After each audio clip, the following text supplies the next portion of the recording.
ওই তিথির জীবনে কি শফিক নামের কেউ ছিল? তুমি কি জানতা, চিন্তা তাকে? হ্যাঁ, তিথি আমাকে একদিন বলছিল ওই শফিক ছেলেটাকে তিথি নাকি অনেক ভালোবাসতো।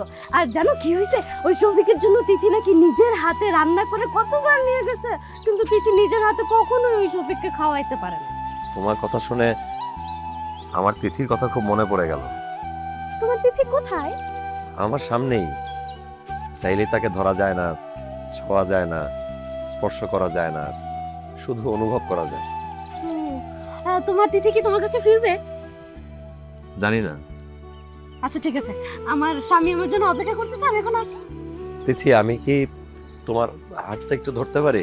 না না, আমার সময় নাই, আমার আপন নিবাসে ফিরে যেতে হবে, বললাম না। বাই।